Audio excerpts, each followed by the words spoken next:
It is time for the Word. So let us open our Bibles today in the book of Acts. In the book of Acts, we'll read from chapter 20.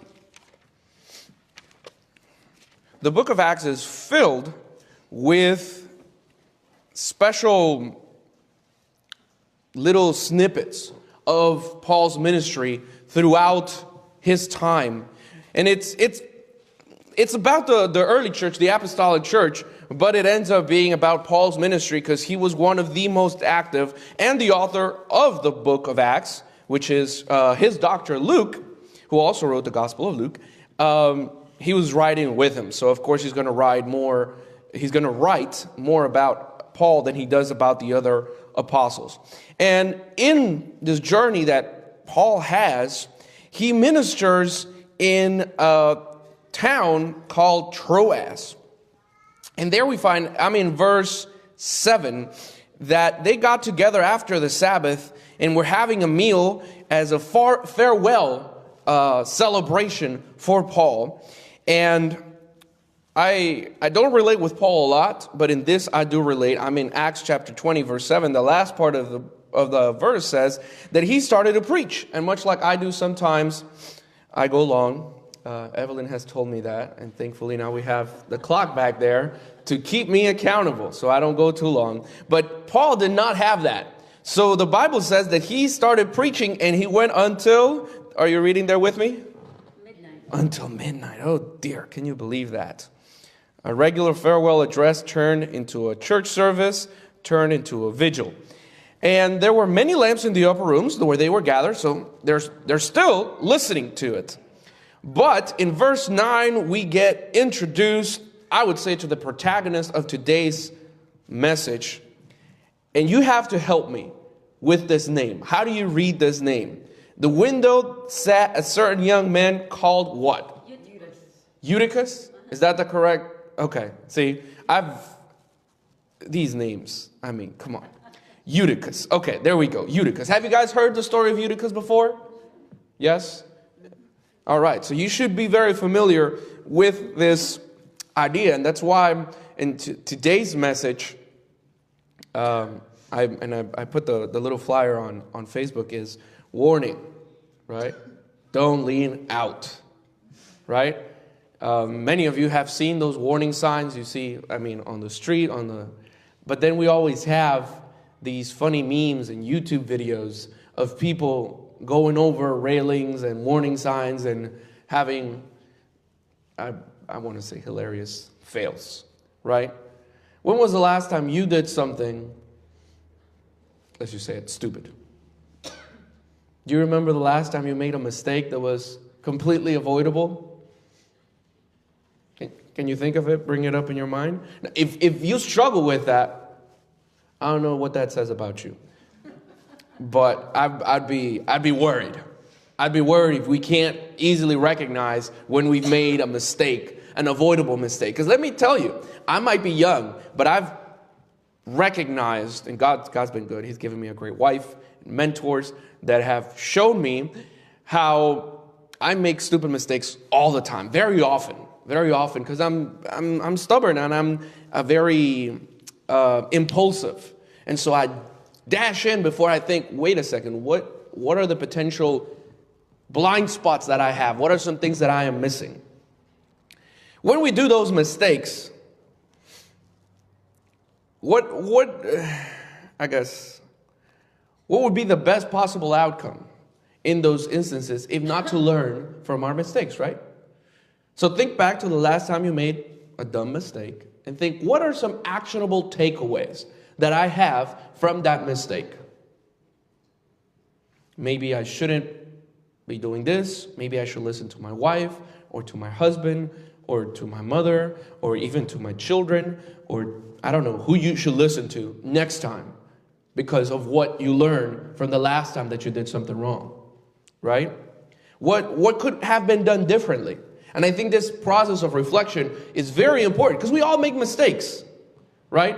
But the difference between an ignorant person and a stupid person is that the stupid person doesn't learn from their mistakes and then does it again, right? So we can be ignorant. We're all ignorant about different things at some point, but Are we learning? Eutychus here, I don't know about Eutychus. I feel a certain way about Eutychus because growing up, I was told the story of Eutychus when I was a little kid in church. And at first I felt bad for Eutychus, but then I was told, if you keep running around in church, if you don't sit still, something like what happened to Eutychus is going to happen to you. And so growing up, I had a weird relationship with Eutychus. I felt like Eutychus wasn't a very good kid because of what he did and what happened to him. But now as I've grown up and now I have my own kids, I don't know. I feel like maybe I was too harsh or we were too harsh growing up on Eutychus. And the best thing that we can do instead of trying to figure out if Eutychus did right or wrong is try to learn from his mistakes. So today's message is going to be very simple. It's going to be 3 simple takeaways that I would highlight and I would share from the story of Eutychus, okay? So let's read. I'm in Acts chapter 20, verse 9. In the window sat a certain young man named Eutychus, who was sinking into a deep sleep. Of course, it's midnight. This guy Paul has been talking all day. This was supposed to be a farewell luncheon, and here we are. Eutychus has school the next day, so of course he's falling asleep. And as Paul continues speaking, he was overcome by sleep. And he fell down from the 3rd story and was taken up dead. Oh dear. But Paul went down. He went downstairs, fell on him, and embracing him said, "Do not trouble yourselves, for his life is in him." And now when they had come up, they broke bread and ate. And guess what? Paul kept talking a long while, even until the next day. And then he left. But Eutychus was brought home alive, and they were very comforted. All right, so what are the takeaways from Eutychus? All right, first, number 1, and I guess the obvious one is, don't sit near a window. Wouldn't you say that's probably a good idea? Don't sit near a window.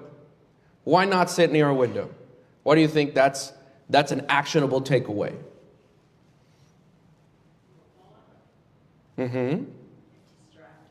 It distracted. Yes. I'm trying to take away the things that possibly led to this guy and could have been avoided.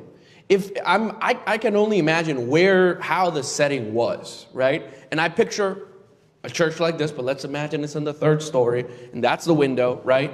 And it's warm in here, and it's boring in here as a young person, so I go hang out by the window, right? Because maybe I can see something outside. And like Jan said, usually when you're by the window, it's more like you're looking out instead of looking in. And I wonder if that could have possibly led to Eutychus' situation. Why was Eutychus at the window? Was there nowhere else for him to sit?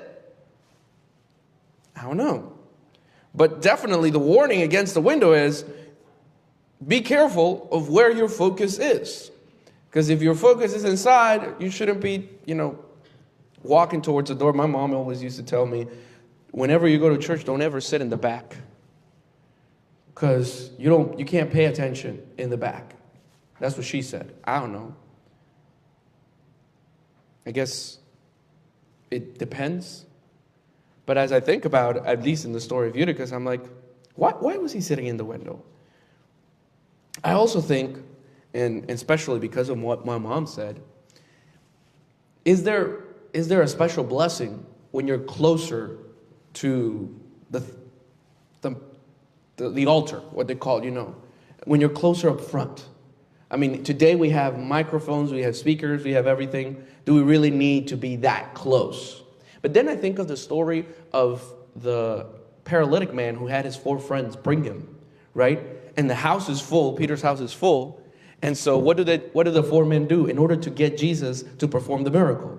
They have to get up close to Jesus, right? They have to get up close. And if you notice, a lot of people in Jesus' time are trying to get as close as they can to him, right? The woman with the bleeding, what does she try to do? She tries to sneak and touch Jesus. The mothers with the children, they're trying to bring them closer to Jesus. Whereas Eutychus, and of course this is not a story where Jesus is speaking, but Eutychus doesn't seem to be too interested with moving closer to where Paul was, where the message is happening, where the Spirit is flowing. He's trying to get further away. So maybe the warning isn't so much about the window, but about where our focus is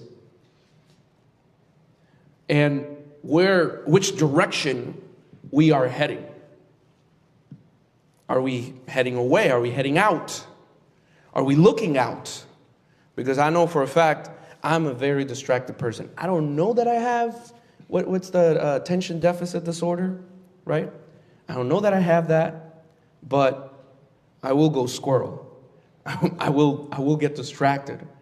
So does it help to be near a window? Half in, half out. Another thing, and I mean, this is tough, but another takeaway for me is don't allow yourself to get bored with the things of God. Because you fall asleep when you're tired, but I also think you fall asleep when you're disengaged.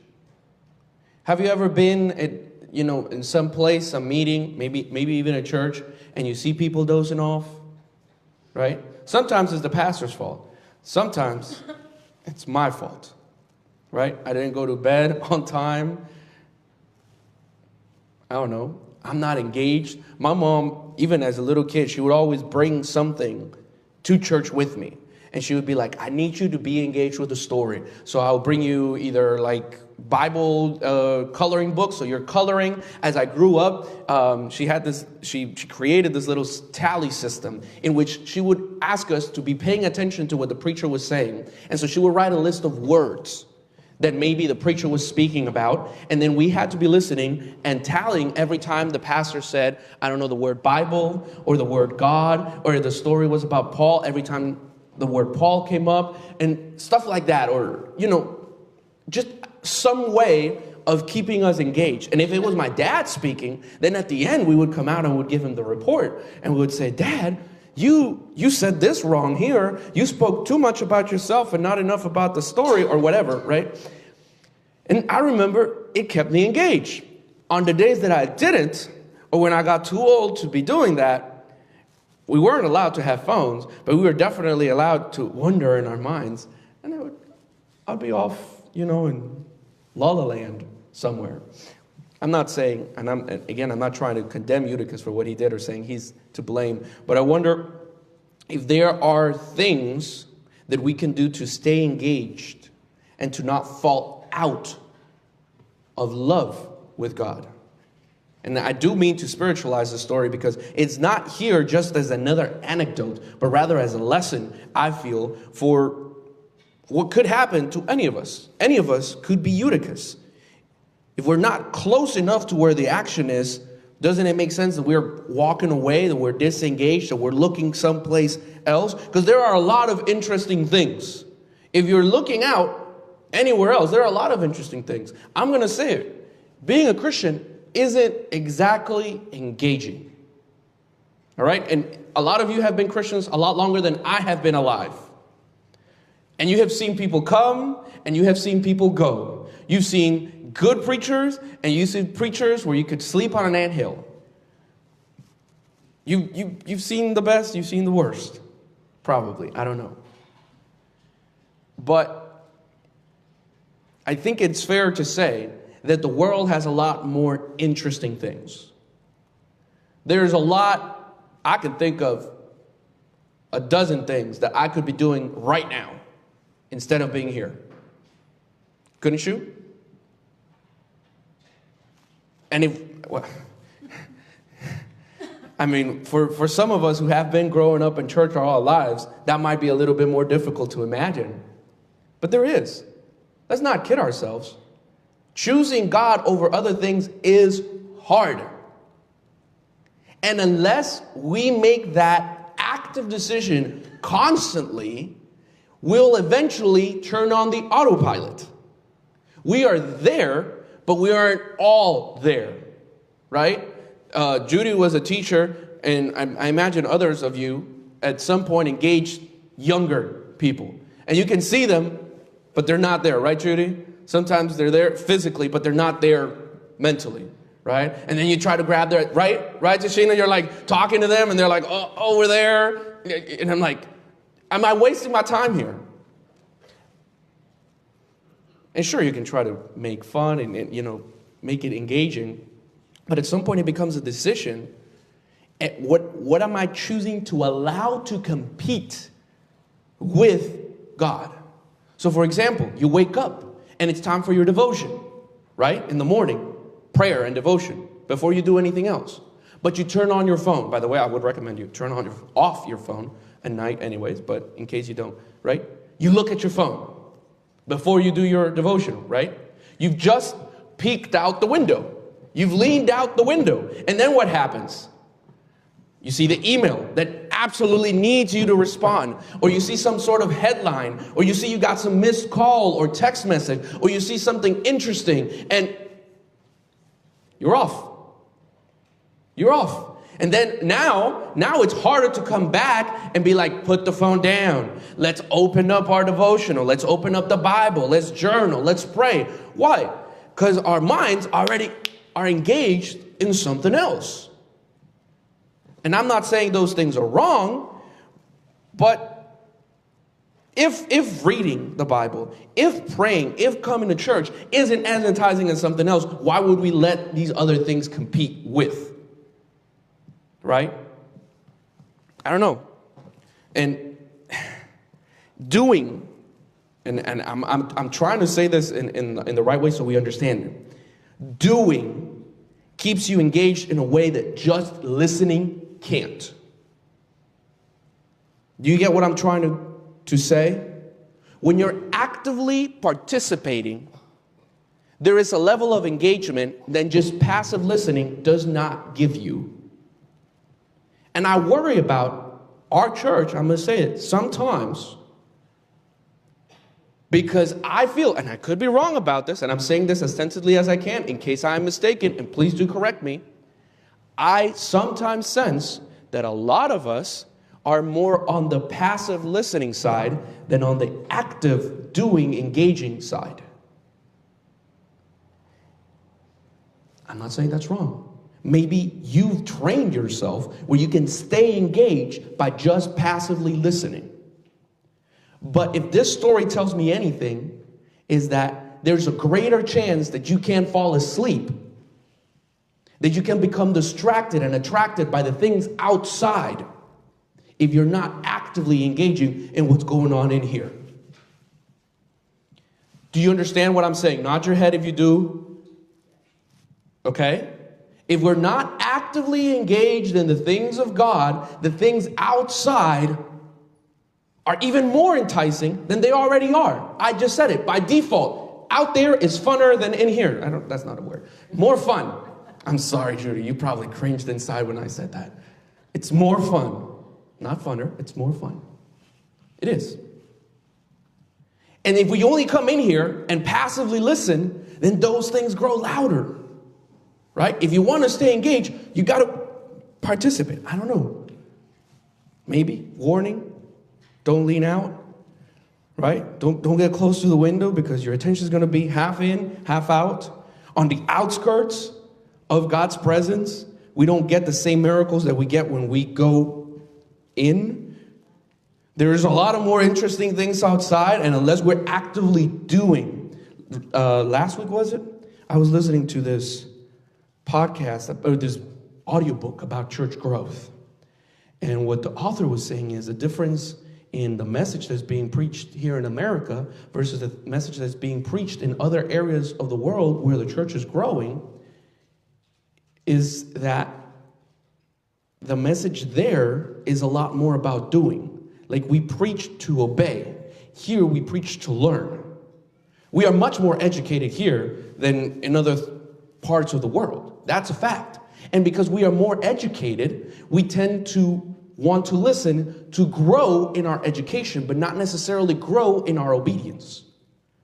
And so over there, they study a passage until everybody is obeying the passage, and then they move on to the next thing. Whereas here, we continue the series, and we listen and we learn, but it doesn't necessarily translate to actions.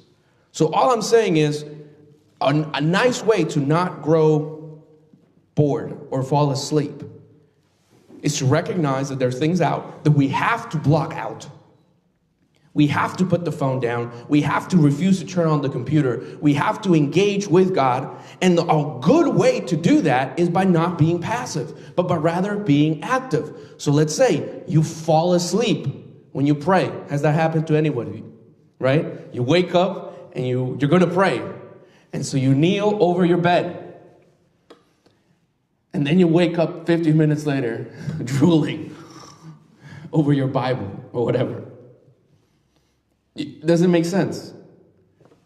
Right? So maybe kneeling while you pray isn't a good idea. Maybe you can go walk and go walk Ike and pray as you walk. Right? Or do something else. If you like journaling, I was watching a podcast where a brain doctor, was explaining that writing has incredible benefits over typing. Like the way in which our brain processes words while we write them impacts us more, and it actually releases something creative, relaxing, distressing. Like it brings down stress in our heart. I need to look it up, but you can look it up as well. There's Google and everything. It's good. So maybe that's one way in which, instead of being passive listeners, we engage and we do things to maintain our engagement with the things of God, because they are not as fun as the world's. Okay, from the beginning, the fruit in the middle that they couldn't touch was pleasant to the eye, and it seemed good, fit for nutrition.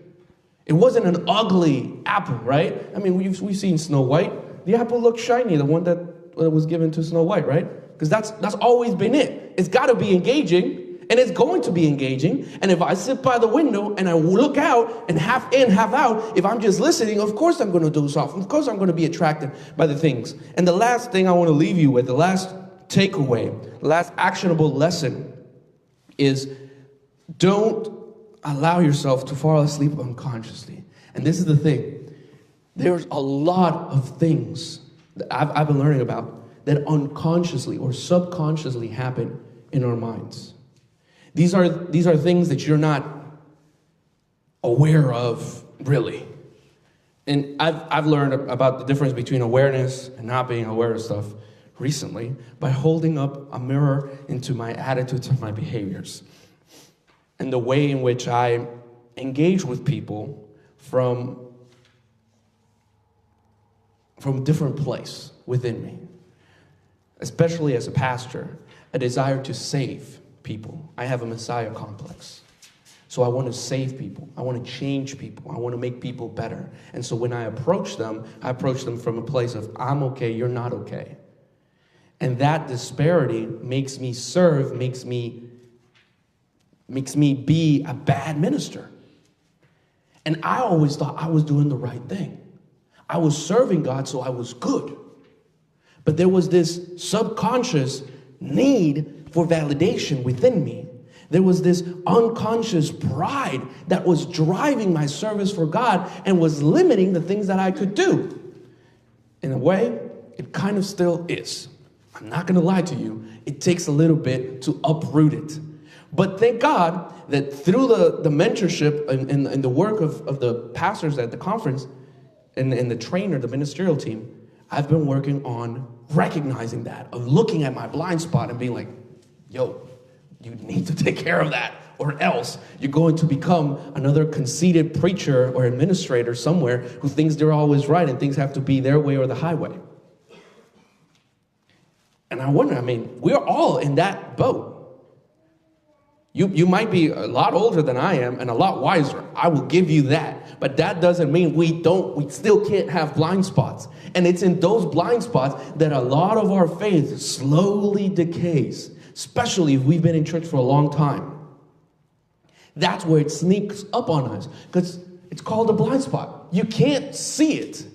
And unless you have other people, and that's why it's so good to meet in church and not just be a Christian outside and away from the church or an occasional visitor, unless you have other people keeping you accountable, unless you have other people speaking into your life, unless you submit to some form of spiritual authority, those blind spots will remain blind spots unless somebody else shines a light into your life and says, hey, listen, I'm not condemning, but I'm noticing something, like a little plank in your eye that you can't see. I mean, do you notice something in me? And maybe that's a way in which you approach accountability. You first open yourself vulnerable. This week on Monday, the new president, Pastor Andre Hastic, gave a presentation to all the pastors of the Eastern Shore and the Northern Shore. I didn't know Pastor Hastic. I mean, I've been here for only a couple years. He was part of my interview. He installed me in Graysonville. And I had seen him as a secretariat, the guy that runs the camp meeting. Great administrator, but I didn't know him as a person. And so I was a little hesitant, hey, what does this guy bring to the table? But I was blown away. I mean, this guy is great.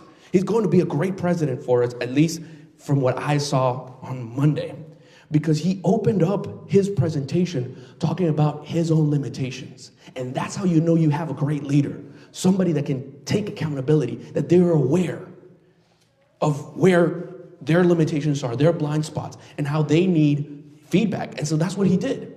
He said, hey, pastors, I want to hear from each and every one of you. What do you feel like as administration can do for you? And he just started passing around, and not just listening for listening. He had somebody write notes, take notes, and I was like, this is refreshing. This is incredible that a leader can have that. And I say all this, I'm very excited about that, because it all starts from awareness and recognition. And I wonder if Eutychus had been aware that he was falling asleep, and maybe all this thing could have been avoided. If he had recognized he was walking away, he was in a position where he wasn't really engaged with what was going on. He was in a position where he could be easily distracted. He was in a position of danger, but he didn't realize that he was in a position of danger. Nobody who knows they're in danger, well, I don't want to say nobody, but most people who recognize that they're in danger step out of it, step away from it, don't want to remain in that dangerous situation. Don't want to remain in that position where they could be hurt. But most of us are unaware of that. And there's this cool breeze when we sit by the window that lulls us into comfort. Charles Spurgeon, a great preacher, he says, the devil rocks the cradle of those who sleep in their devotions. And I thought that was a brilliant thing, because Satan doesn't have to convince us to leave the church. He just has to convince us that we're okay sitting in the window, that we are okay playing Christian, that we're okay to be passive listeners and not actively engaged, that at the distance, we are fine. But if the story of Eutychus tells us anything, it's that we're not fine. If the story of the 10 virgins tells us anything, is that we're not fine.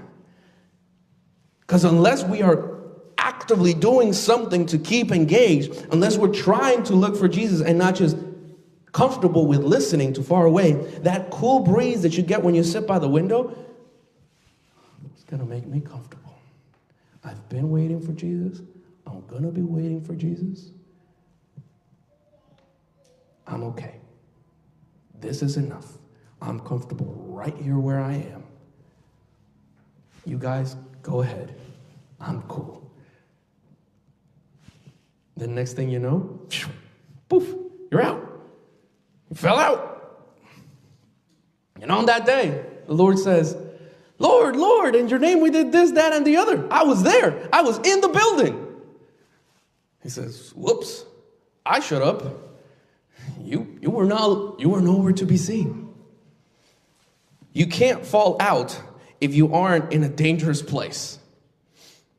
Okay? You can't fall out if you're not sitting in the window in the first place. You just can't. I mean, you might fall asleep, and let's face it, we all have ups and downs in our spiritual faith. The greatest men of faith in the Bible had ups and had downs. But where is the down, the valley, going to catch you? Because if the valley catches you in a window, on the outskirts, where you've been passive, instead of being actively obeying and doing something with your faith, with the gift that God gave you, guess what? It's going to be hard to come back from that. It's going to be hard. What's that saying? You get caught with your pants down. Can't run. Can't fight. Because you're not ready. You're not engaged. You're not on fire. And once you've cooled down, getting back involved requires a miracle. And it can't happen. I want to say it. And I'm preaching a bit of a harsh message, perhaps, for some. I'm preaching a wake-up call. This might seem like a slap across the face. I understand that. And you can chastise me later. Maybe next time I'll preach a sermon that's comforting and inspiring and soft to make up for this one. But I feel terrible, responsible, if I didn't give the warning, especially because of the context in which we live today. It's been another year of waiting for Jesus to come, and nothing has happened. I've been here, 2 years?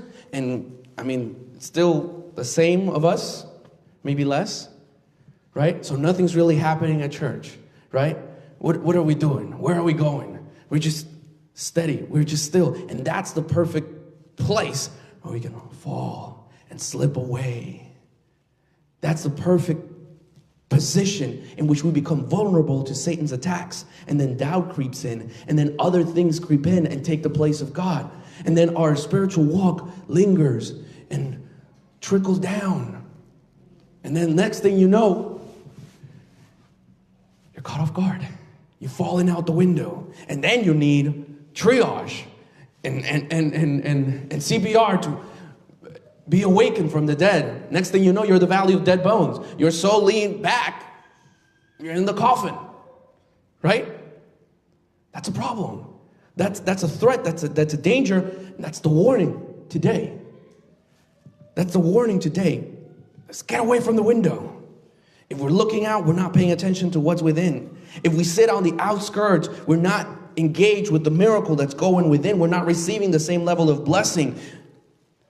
There are other things that are more interesting than the things of God. So don't allow those things to compete with the things of God. Stay engaged by doing, and don't just settle for listening. And don't allow the blind spots to creep up on you. Don't allow that subconscious and unconscious cool breeze to lull you into a place of comfort. You can't fall out if you aren't in a dangerous place. But first you got to look around and take stock of what it is. What is the temperature of your spiritual walk? The president opened up the devotional on Monday by talking about the gifts, the talents, the parable of the talents. He said, some are given 5, some are given 2, some are given 1. But the challenge and the invitation is for everybody to take a gamble and to take a risk. If you don't do anything with the talent, that's the problem.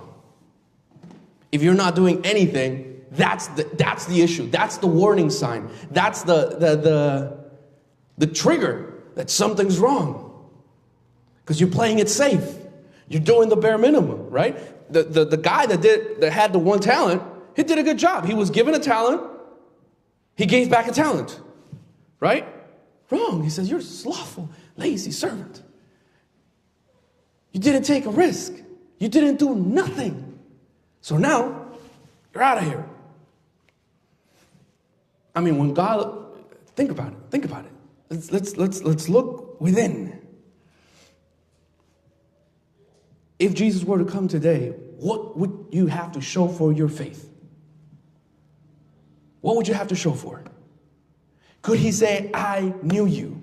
Like, when was the last time you had a real heart-to-heart with God? The last time you felt the presence of God while you were praying. The last time you really enjoyed the word and felt and then did something about it. Like he'll ask, where is the gift that I gave you? And what will you have to say? Here it is. I'm still a Seventh-day Adventist. I don't know. But maybe, just maybe, a lot of us are becoming like Eutychus, sinking into a deep sleep, being overcome by sleep. And yes, things are going to take a long time. Paul is going to preach for a long time. I am going to try to finish now. But please, take stock. Look within. And if you feel like you're okay, then ask somebody else. My wife keeps me accountable. She keeps telling me, Kevin, you need to do more.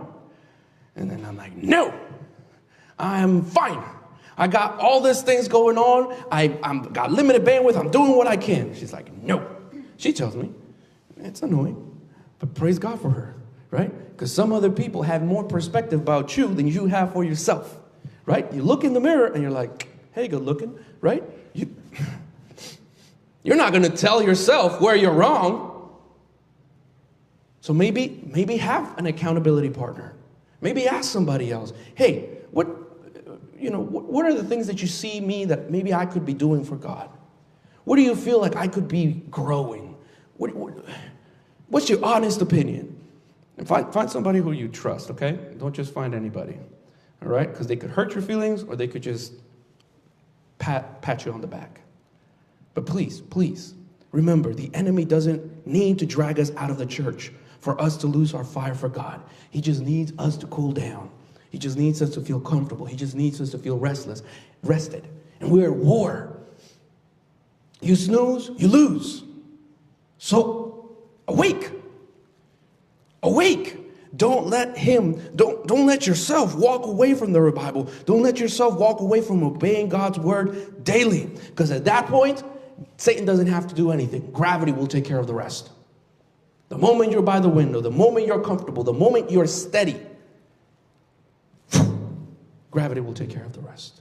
Inertia will take care of the rest, okay? It's going down. Unless you're climbing, there's a song in Spanish that goes, Christ is asking us that we grow more. But if we stop growing, the world will drag us back down. And if we're just up and down, we'll never get to the prize. So let's keep going. Let's keep upward. Leaving the world behind every day. It's a pretty song. I wish I could translate or something. There's probably one in English. But my point is, don't let the enemy win. Don't fall asleep. Stop hanging out on the outside. Stop hanging out by the window. Engage with what God is doing today. Take accountability. Are you falling asleep? Are you bored? When was the last time that you were on fire for God? And if it's been a while, then learn. Learn today. Choose something different.